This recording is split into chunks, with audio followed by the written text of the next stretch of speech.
Hello, once again to everybody out there. I'm Frankie Strings. I'm here with Christopher Dudgeon and Joshua Mills, two of the lead devs for Rainbow Six Siege.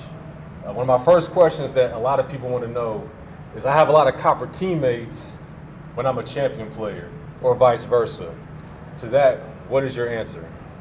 Yeah, so it's all going to be changed with rank 3.0, but in rank 2.0, everybody's top at copper. Right. So you begin the season, you're copper 5, and you play those matches up until you're what we called hidden MMR. Okay. So a champion player would be, in our systems, hidden value saying they're champion, and we would use that value to matchmake them. That is actually a thing of the past. With rank 3.0 launching this season in year 11 season 2, Operation System Override, we now have rank is your skill, you're match made on your rank directly, and also we have squad restrictions, meaning that a champion could not even pair with a copper like they can in rank 2.0.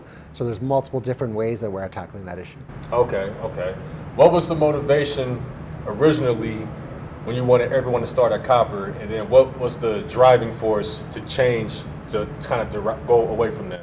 Yeah, so with ranked 1.0, it was just a ranking system, right?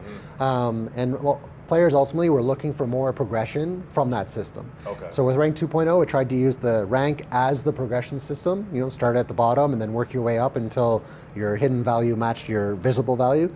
Right. Now with rank 3.0, we're no longer going to use the rank itself as the progression system. Okay. The rank will do what ranks do, which is find your position within the community. Right. And we have a new progression reward track, which is going to unlock after you finish your placements. And for every match that you play, if you win, you get 2 points. If you lose, you get 1 point, and every 10 points, you'll get a reward. And there's lots of rewards in there, so carry you all the way through the season. Okay. And all in all, your rank is your rank. Your rank is your rank. Okay. All right. This is a big question. I told my audience that I was going to interview. This is probably the biggest question I was getting asked, and I'll ask it here. Will the 1.5 scope it's 1.5, make a permanent return to defense? So, I knew it was coming. I was just like, it's got to be 1.5. It's got to be ACOG stuff going on and stuff. Yeah. But essentially, the 1.5. We'll talk about that specific kind of magnification. It's currently no. Just as a quick to the answer, because it had too much design, too many pros with no cons to it. So that meant that there was no reason to take anything else or challenge anything else. And it did solve a problem that we do see on our console players, which is the magnification, because some of them are sitting pretty far from the screens. Right. So this is a comfort thing we do want to try to address. But at the same time, we know what the 1.5 does to the game, and it was really important to make sure that you're making the strategic choices with your kit and with your loadout when you're deploying into the game. Okay. Yeah. To piggyback off of that, right now, currently, you can say we're in a bit of a DMR phase. Yep. A lot of our Rooney's getting picked for her DMR. Tubero, more the same. We're also seeing a lot of Cade and the zombie picks because they have scopes on their shotguns. Was that kind of by design, or has it gotten out of hand to this point? So the real question is, has it gotten out of hand? And the reality is the pick rate of the weapons is significantly varied across the ranks. So higher levels tend to lean towards your slugs and your DMRs because they can control them and make sure they're hitting their shots. Yeah. Generally speaking, the majority of players stick to ARs. So that's just kind of a overall kind of assessment of the entire pool of weapons. But that doesn't mean it's not an issue, because at that top level of play, if you're feeling it and you're like, okay, I'm facing DMRs all the time, and banning the DMRs becomes the target instead of thinking about the other utility that's on the board. There is work we are working on right now that we're not issuing out. There'll be a couple updates later into this year as we continue to reevaluate where the DMRs are sitting. But that weapon class is definitely under investigation. A lot of people, when you're in high ranks on PC, it becomes very unplayable with the amounts of cheating that goes on. How do you feel like you're combating that going forward?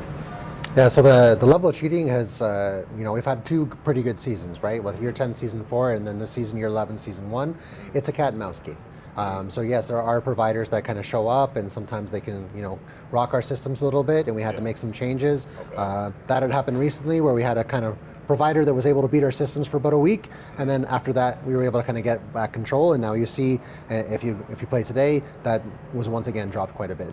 So the cheating ecosystem is a reality. Is that's a huge business on their side. Yeah. They profit off of offering and selling cheats into our game, and it's up to us to combat that ecosystem and make sure we have a play fair experience. The good thing is that it's been improving. So going into year 10 S4 and then now year 11 S1, we're seeing that those trends have really improved over time. And also we have new systems such as Secure Boot that's coming for the Legend Division in year 11 S3, and depending on the performance of that, we may consider if that comes to ranked as well. Okay. On the flip side, console tends to deal with a little bit of people that they use macros, strike packs, and then people that rely on Cronus devices. How do you feel like you're combating that going forward? Yeah, so actually we have been working with our pros for macros on the PC pool, and we've actually been working with some high-level controller players as well in the console pool. Okay. And all of this is helping us gather the data to be able to compete against those macros. Okay. Basically, those macros have communities which develop scripts which you can download onto those devices, which gives them an advantage that they can apply to try to counter our recoils. The good thing is we have systems that are in progress that will be released later, ideally later this year, which will be competing against those macros. Okay. Players are excited to see new updates to the servers with matchmaking quality, regional quality, stability, and just overall improvement for the rank experience. What do you have to say about what you've done with the improvements to the servers?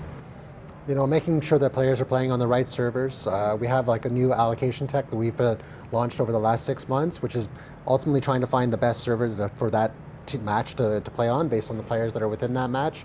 Those improvements continue. We're always looking for improving, whether it's matchmaking quality, improvements to ping for the lobby. All of that will continue because we're a live game, so it's going to be a constant investment on our side. Well, also with the 1v1s that we just ran was all built on new server tech. Okay. Like the breakdown there is like just dive absolutely, into that. yeah. So we usually can hold 3 matches per server, which if on a 5v5 match, that's 30 players on a server. Right. If we were to use that exact same server tech, it would be 6 players on a server, which doesn't really hold up when you think about the costs. So we built brand new server tech to be able to offer the 1v1 in the arcade. One of the reasons why we offered it through arcade to begin with was not only building with our community, but also to test out that server tech. Good thing is that we actually had pretty strong performance with that, and so we're going to continue that investment as well. Okay, all right. This is a question, this is one of my personal questions I wanted to ask. Mirror in her current state, Mirror is able to be countered by a lot of different things. Mm-hmm. However, on the rank side of things, she tends to get banned very early. Yeah. What are your thoughts about that? Does that make you want to fix her up, or do you go, hey, we've messed with her enough? It's such an interesting challenge because the psychology of players kind of gets rooted in different times. So, like you said, there's a lot more counters for Mirror right now, but people have a comfort band there. Like, if she's on the board, I don't want to deal with her. I don't want to deal with the vector. Like, let's get her off the board, even though obviously Goyo has it. So, but like the point being that these kind of things get like really, really hard rooted into people's behaviors, and that'll be where they're gonna throw their ban. It's the same thing when we've had this in the past where an operator. I love using Grim as this example. Grim came out, and obviously he wasn't in the state that we wanted him to be. Yeah. And breaking that stigma is really hard to do. Obviously, it worked out for Grim. People really like how his functionality and the amount of utility he brings. But you have to be pretty dramatic in order to shift the perception. So if we wanted to get her right off the ban list, we're going to have to hit her very, very hard. And then the perception will be like, oh, well, there's no point to ever run her. Which is the complete opposite we want, because we want every operator to have their place in the game. And when we kind of bring her down a little bit here or try to set up different opportunities for people to counter it, sometimes it's not enough to register at that like big moment. The same thing happened with the LMG meta ages ago. Yeah. We went really hard against LMGs to send a message. Yeah. Like we didn't have to go that hard, but we twisted it a little bit further to make sure the message was sent. And even at this point, we've dialed it back a bit and cleaned it up. Sometimes perception takes a while to get caught up to reality, Yeah. and that's something that we're aware of. And so that way, when we're thinking about, okay, let's make a change, sometimes we need to let that change soak for a little while and let the perception get caught up to what that change actually is. It's definitely not a knock on the players or anything like that. Like in the mirror situation, the amount of times I've been domed by a mirror, it's like, I don't want to see her either, right? So it's that negative reinforcement of, if I see Mira, if I see that purple like icon, I'm going to have a bad day. Not necessarily true, but it gets really hard ingrained. That's interesting because that concept, it actually segues to my next question. So I'll use Nighthaven, for example. Nighthaven Labs, when it first came out, very mixed reviews. Some people liked it, some people didn't like it. Now, I'd say a year later, it's consistently a lot of people's top 5 maps. Yeah. Now, there are some maps, Emerald Plains, Cafe, Canal, Skyscraper, Theme Park. A lot of people say they'd rather avoid those maps. You guys work hard on these maps. Does it bother you at all when people just don't want to deal with certain maps? Or do you go, hey, we know that there's a place for these maps. We're going to let them be as they are. We're confident that, they're good as is. I think it probably depends on the map. Yeah, it really does. Yeah. Like you mentioned Nighthaven. That's a clear contrast between Emerald Plains, which launched earlier that same year. Yeah. Emerald Plains, we brought it out. We allowed players to ban it in ranked, and they just completely banned it. And then no one learned it really, basically, over time. Yeah. And that affected its long-term appreciation. Nighthaven was the first one where we said, no, you can't ban it. Yeah. Now moving into Casino, and this season, it's to be a showcase map. It'll be in every ban phase and not be bannable. That means that's going to get played. This season is going to be a great way for players to jump in, learn Casino, and ideally help its appreciation. And Favela is one that really comes to mind, where that was one that we wanted to be in a more competitive space, and we've heard from players that it's just not there. Okay. But we have done a seasonal survey recently with players and asked them to rank each map in order of how rank competitive it is. And it was very interesting to kind of see the lay of the maps versus the perception that we sometimes hear online. Okay. All right. Yeah. Like Chris said, a lot of it comes down to map knowledge, learning it, getting comfortable with it. Because, again, if you're experiencing not a great time on the map because you're still in the learning process and you're just really hoping for the win, it's going to establish that negative connotation for you. On top of that, map features. Some things like different LD patterns and stuff you've seen in other maps can bring you familiar, make you more familiar with a site or understand how to take different areas. That lends a lot to people's comfort, but also our esports. If that map shows up a lot, it's a lot more visibility, and people it demystifies it in a big way. And Labs was a big one for that. Okay, awesome. That's great insight. That's very good insight. Shift gears a little bit. The Black Ice packs, they were, I think, a very, very huge hit, a massive hit. People were excited about them. They wanted to see what they packed. Are there plans to expand, more variations and more colors? Could we see more different Black Ice packs?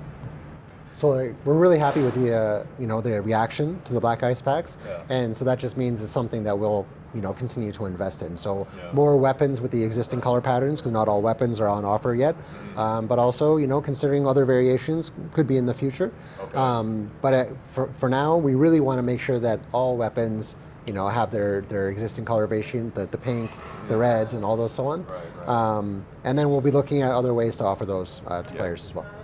Yeah, we've got some really fun ideas for the Black Ice stuff. And it was really exciting to see everyone react to it.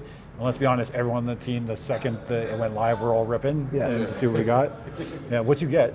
I got Cade, AUG, I got Green Cade, and then I got the it's the pistol, snake, not snake. I got Zero's pistol. Okay. Oh, damn. In the Okay. purple, purple That's all right. pistol, Nice. That's pretty dope. That's pretty dope. The SMG12 came up with a couple conversations. Yeah. People felt like it may be time for it to get looked at again. How do you guys feel about the SMG12 in its current state? I mean, it has to get looked at. It's something we mentioned in the community checkpoint, and it is something that we're ongoing on. Okay. The reality is, a vector we used to use for weapons, just in general, was recoil.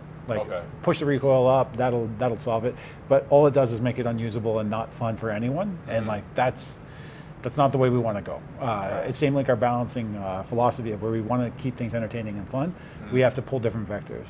So if we change fire rate or the damage properties and stuff like this, specifically fire rate, it becomes a much bigger task because fire rate is tied directly to audio. So in some cases, that means we got to re-record weapons if we do this. So it scales the operation significantly higher than just changing a couple values. But we are looking at other avenues outside of just recoil adjustments because. I mean, horizontal recoil, for example, that's one way to make a gun drop real fast as far as make people not handle it well, but it's just not fun. Yeah. So, is there a possibility we can have a custom playlist where there can be old versions of maps or even night maps?